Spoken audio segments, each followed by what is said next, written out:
అందరికీ నమస్కారం. Election commission of India గురించి ఈ మధ్య బాగా వైరల్ అవుతూ ఉంది. ఎందుకు వైరల్ అవుతూ ఉందంటే మనము పబ్లిక్ వేసిన ఓట్లు వివిప్యాట్స్లో అవి నిక్షిప్తమై ఉంటాయి.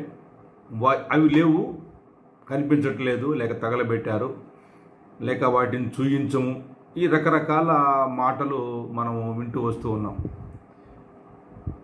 ప్రజాస్వామ్యంలో ప్రశ్నించే అధికారము ప్రతి ఒక్క పౌరుడికి భారతదేశంలో ఉంది. అలాగే నాయకులకు కూడా ఎవరైతే ఎలక్షన్స్లో కంటెస్ట్ చేశారో వారికి కూడా తగిన సమయంలో అనగా 45 డేస్ లోపల వారి అనుమానం ఉంటే కనుక ఎలక్షన్ పిటిషన్స్ వేసుకోవచ్చు, వారికి అప్లై చేసుకోవచ్చు. ఎలక్షన్ కమిషన్ ఆఫ్ ఇండియా వాళ్ళకి రకరకాల ప్రొవిజన్స్ ఉన్నాయి. ఆ ప్రకారం కొంతమంది అప్లై చేసుకున్నారు. అయితే వారు అడుగుతున్నది ఒకటి, వీళ్ళు చెప్తున్నది ఒకటి. వాళ్ళు వివిప్యాట్స్ కంట్రోల్ యూనిట్లో ఉన్న ఓట్స్ రెండు కలిపి టాలీ చేయండి, అది కనుక మీరు చెప్పింది కరెక్ట్ అయితే ప్రశ్నే లేదు, పాయింటే లేదు. ఒకవేళ మీరు చెప్పింది కనుక కరెక్ట్ కాకపోతే దాన్ని న్యాయం చేయండి అని వాళ్ళు అడుగుతూ ఉన్నారు అభ్యర్థులు. ఈ విధంగా వాళ్ళు అడుగుతూ ఉన్నప్పుడు ఎలక్షన్ కమిషన్ వాళ్ళు తక్షణమే ఆ పని చేయాలి. అయితే ఎలక్షన్ కమిషన్ వాళ్ళు అది చేయట్లా. వాళ్ళు ఏమంటున్నారంటే మేము జస్ట్ మళ్ళీ మొత్తం క్లియర్ చేసి ఆ యూనిట్స్ అన్నీ కూడా క్లియర్ చేసి మీకు మేము ఓటింగ్ చేసి చూపిస్తాము, కరెక్ట్గా వివిప్యాట్స్లోకి మీ ఓట్లు మీరు అనుకున్న సింబల్కి వస్తున్నాయా రావట్లేదో మీరు చూసుకోవచ్చు అనేది వాళ్ళు చెప్తున్నమాట. వీళ్ళు అడుగుతుందేమో రెండు టాలీ చేయమన్నారు. ఆల్రెడీ ఎలక్షన్ జరిగిపోయింది, మాకు మిషన్స్ మీద ఎలాంటి డౌట్ లేదు. మాకు ఏంటంటే రెండు టాలీ అవుతున్నాయా లేదా అనేది మాకు డౌట్ ఉంది, టాలీ కావట్లేదు అనేది మా డౌట్. కాబట్టి మీరు చూపించి కరెక్ట్ ఉంది అని చెప్పండి అని అడుగుతూ ఉన్నారు. దానికి ఎలక్షన్ కమిషన్ వాళ్ళు అసలు ససేమిరా అంటున్నారు. ఎందుకో అర్థం కావట్లేదు. ఇక్కడ మనము కొంచెం డీప్గా దాన్ని ఆలోచన చేస్తే మనం కొన్ని విషయాలు తెలుసుకోవాల్సిన అవసరం ఉంది. ఏంటంటే మనం ఎలక్షన్ రోజు ఓటు వేయడానికి వెళ్ళినప్పుడు లోపలికి ఎంటర్ కాగానే వాళ్ళు మనల్ని గురించి నమోదు చేసే విషయాన్ని అంటే ఆ ఫామ్ని ఏమంటారంటే ఫామ్ 17A అంటారు. ఇదేంటంటే మనం పోగానే మీకు అందరికీ గుర్తుండే ఉంటుంది, మనము దానిలో సంతకాలు పెడతాం, సిగ్నేచర్స్ పెడతాం. ఒకవేళ సంతకాలు అంటే సరిగా చేయలేని వాళ్ళు ఎవరైనా ఉంటే వాళ్ళ దగ్గర థంబ్ ఇంప్రెషన్ తీసుకుంటారు. ఇది జనరల్గా జరిగే ప్రొసీజర్. ఈ ఆ విధంగా చేసే సంతకాలు పెట్టేదాన్ని కానీ లేకపోతే థంబ్ ఇంప్రెషన్ చేసేదాన్ని ఏమంటారంటే ఫామ్ 17A అంటారు. ఆ తర్వాత ఓటు మనకి ఇస్తారు. అనగా మనం ఆ ఎలక్షన్ బూత్లో లోపలికి ప్రెస్ చేయడానికి బటన్ ప్రెస్ చేయడానికి వెళ్ళినప్పుడు మీరు ఓటు ఇప్పుడు ప్రెస్ చేసుకోవచ్చు అని చెప్తారు. అప్పుడు ఓటు ప్రెస్ చేస్తాం. చేయగానే మనం ప్రెస్ చేసిన ఓటు వెంటనే పక్కనే ఉన్న వివిప్యాట్స్లో మనకు కనిపిస్తుంది. మనం ఏ సింబల్కి ఓటు వేసాము, ఎవరికి వేసాము అనేది ఆ సీరియల్ నెంబర్ అవన్నీ మనకు కనిపిస్తాయి. ఎలక్షన్ గుర్తు కూడా కనిపిస్తుంది, ఆ మనిషి వ్యక్తి పేరు కూడా కనిపిస్తుంది. కట్ అయి పడిపోతుంది, దానిలో స్లిప్ అక్కడే పడిపోతుంది. ఈ స్లిప్ కట్ అయి పడిపోగానే వెంటనే అక్కడున్న ఆ ప్రిసైడింగ్ ఆఫీసర్ ఎవరైతే ఉంటారో వారికి ఓటు నమోదైనట్టుగా వారు రికార్డ్ చేసుకుంటారు. ఈ రికార్డ్ చేసుకునేది ఏదైతే ఉందో దాన్ని ఫామ్ 17C అంటారు. మొదట మనం ఎంటర్ అయినప్పుడు రికార్డ్ చేసుకునేదేమో మన సంతకాలు ఉండేదేమో ఫామ్ 17A. ఈ వేసిన తర్వాత దాన్ని రికార్డ్ చేసుకునేదాన్ని ఫామ్ 17C అంటారు. ఈ రెండు కూడా ఒకదానికొకటి టాలీ కావాలి లాస్ట్లో. ఈ రెండుతో పాటు ఆఖరిలో ఏముండాలంటే కంట్రోల్ యూనిట్ ఉంటుంది. అంటే టోటల్గా ఎన్ని పోలేని ఆ బూత్లో అనేది ఒకటి ఉంటుంది. ఈ ఫామ్ 17లో టోటల్గా ఎంతమంది ఎంటర్ అయ్యారు ఉంటుంది. ఫామ్ 17Aలో ఉంటుంది. అది ఫామ్ 17Cలో ఎంతమంది ఓటు వేశారు అనేది ఉంటుంది. ఆ తర్వాత ఈ రెండు టాలీ చేసుకోవాలి. ఆ తర్వాత మూడోది ఈ కంట్రోల్ యూనిట్ తోటి ఈ రెండు టాలీ చేయాలి. అంటే అవి మొత్తం కూడా సరిపోవాలి, ఈక్వల్ అయిపోవాలి.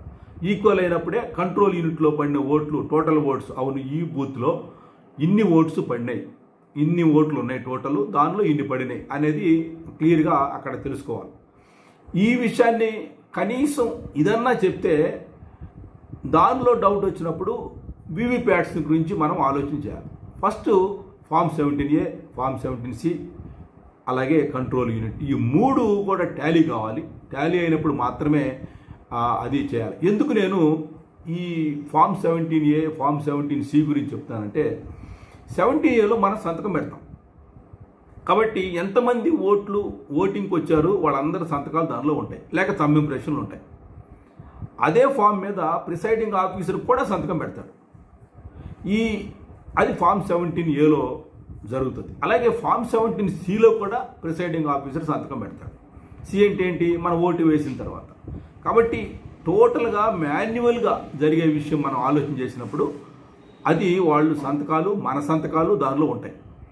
ఎలక్షన్ అయిపోయిన తర్వాత లాస్ట్లో క్లోజ్ అయిపోయిన తర్వాత ఏం చేస్తారంటే దాన్ని కాపీలుగా విభజిస్తారు. ఒక కాపీ ఈ ఎలక్షన్ ఆ బూత్ ఉంటుంది కదా, ఈవీఎం మిషన్స్ లేక వీవీప్యాట్స్ అలాగే కంట్రోల్ యూనిట్, ఈ మూటితో పాటు ఒక కాపీని దాంతో ట్యాగ్ చేసి దానికి పంపిస్తారు. ఒక కాపీ రిటర్నింగ్ ఆఫీసర్ తీసుకుంటారు. ఒక కాపీ మనకి ఎవరైతే ఏజెంట్ అక్కడ ఉంటారో ఆ ఏజెంట్స్కి, ఆ పార్టీలు ఏజెంట్స్ ఉంటారు కాబట్టి ఆ ఏజెంట్స్కి ఒక కాపీ ఇస్తారు. ఈ ఏజెంట్ సంతకాలు పెడతారు, ప్రిసైడింగ్ ఆఫీసర్ సంతకాలు పెడతారు. ఇవన్నీ కూడా దానిలో ఉంటాయి.